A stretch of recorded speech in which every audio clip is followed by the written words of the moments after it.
जो लोग शादी करते ही परदेश चले जाते हैं और अपनी बीवी को अपने वालिदैन के हवाले कर जाते हैं और फिर वो नई नवेली दुल्हन सालों साल अपने शौहर के लिए पता नहीं कौन कौन से जज्बात लिए उसके इंतजार में बैठी रहती है, क्या ये जुल्म नहीं है? बहुत बड़ी जाती है। मैं कहता हूं ये जुर्म है। आप घर में है ही नहीं तो आपकी बीवी का क्या काम है जी उधर? सही। मुझे तो ये बात ही नहीं समझ आती। बच्ची का ससुर उसके लिए नामहरम, भाई आपका उसके लिए नामहरम, वो उधर कर क्या रही है? नामहरम रिश्तों में अपने बीवी को छोड़ा क्यों है? पहले तो ये, और फिर ये सारे अरेंज मैरिज वाले हैं। कभी लव मैरिज वाले को देखा? नहीं, कभी भी नहीं। लव मैरिज वाला कभी ये नहीं करेगा कि शादी करे और बीवी को माँ बाप के पास, वो पहले अपनी बीवी का वीजा लो आंदे ने फिर पाकिस्तान आंदे ने। ए जेडे अरेंज मैरिज वाले होंदे ने ना जी, इन्हें नौकरानी चाहिए होती है। और इनको, क्योंकि वो प्रदेश में जब बंदा जाता है ना तो उसे मिलता कुछ नहीं है। माँ के हाथ की रोटी को वो इस तरह मिस करता है जैसे मनोसलवा हो। बिल्कुल। और है ये हकीकत है ये। तो उस वक्त उसकी माँ बाप से एफिलिएशन, मोहब्बत बहुत इनहेंस हो जाती है, बूस्ट हो जाती है। ऐसे ही उस वक्त तो यही सोचता है कि इनकी खिदमत के लिए कोई औरत चाहिए, जो कि गलत है। उनकी खिदमत के लिए मेड रखें, बिल्कुल सही। उनकी खिदमत के लिए नौकरानी रखें, उनकी खिदमत के लिए बीवी ना रखें। बड़ी पते की बात। बीवी का वहां पे रहने का तुक क्या है? मुझे एक बात समझाएं। आप यहाँ पे है ही नहीं तो आपकी बीवी क्यों है वहां पे? और क्योंकि आपकी इतनी ज्यादा अभी मोहब्बत नहीं डेवलप हुई अपनी बीवी से, जब आप आएंगे, जब आप उसके साथ रहेंगे, आपकी उसके साथ मोहब्बत डेवलप होगी, तो फिर आपको पता चलेगा कि आप एक घंटा भी उसको ऐसे नहीं छोड़ के जाएंगे। जिन्नियां मेरे तन लगियां तेनू एक लगे तू जाने, गुलाम फरीद दिल उथे दईए जिथे अगला कदर भी जाने। वो कदर ही नहीं। ऐसा ही है। अभी उसके मिजाज को भी नहीं समझा ना। समझा तो कदर करें। बीवी कोई ऐसी चीज नहीं है कि जो नौकरानी मटेरियल हो। आपके माँ बाप की खिदमत के लिए उसे पैदा नहीं किया गया। उसे आपका हम सफर बनाकर, आपका लिबास बनाकर पैदा किया गया। बिल्कुल ऐसा। ठीक है, तो वो आपके साथ ही जचती है। ਹੁਣ ਲਿਬਾਸ ਤੁਹਾਡਾ ਹੋਵੇ ਤੇ ਤੁਹਾਡੇ ਕੋਲ ਹੀ ਨਾ ਹੋਵੇ, ਟੰਗਿਆ ਹੋਵੇ अलमारी साला साल, तो ਉਹਦਾ ਕੀ फायदा? कोई फायदा नहीं। लिबास तो तभी खूबसूरत लगता है जब आपने जेब तन किया हो। बिल्कुल ऐसे। बीवी तभी अच्छी लगती है जब आपने शोहर के साथ हो। शोहर भी तभी अच्छा लगता है जब बीवी उसके साथ हो।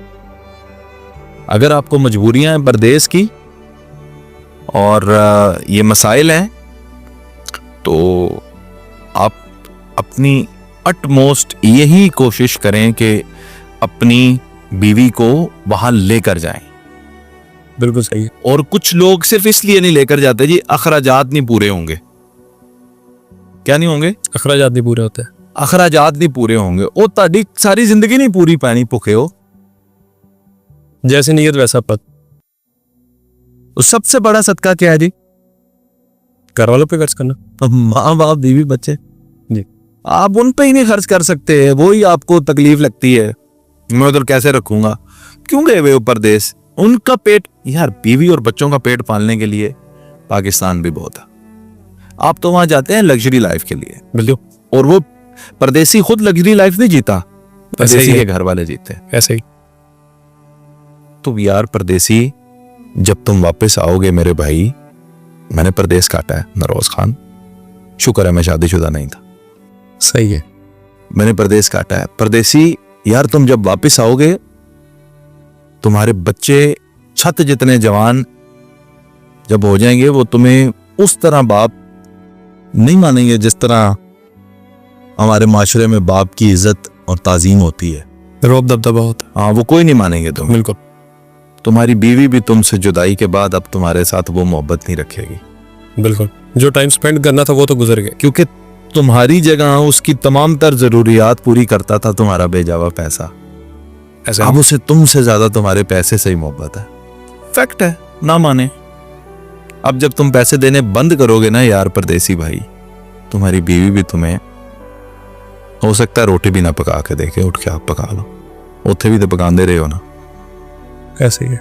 तो यार अपनी फैमिली को, अपने बीवी बच्चों को साथ रख। कितनी लंबी जिंदगी है नरोज खान साहब, मुझे तो कल की बात लगती है, मैं छत पे पतंगे उड़ाता था। आज पता नहीं कितने ही बंदों का बोझ लिए चल रहा हूं, कल मैं पता नहीं किधर होऊंगा। तो इस सारी जिंदगी में जो अच्छा वक्त है वो तो बीवी बच्चों के साथ है।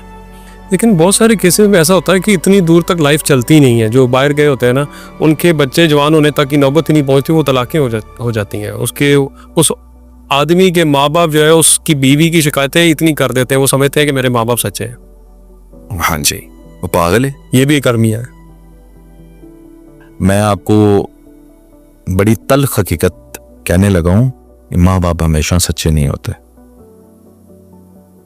माँ बाप को बशरियत के तकाजे से बाहर ना निकालें। सही। माँ बाप को फरिश्ता ना समझें।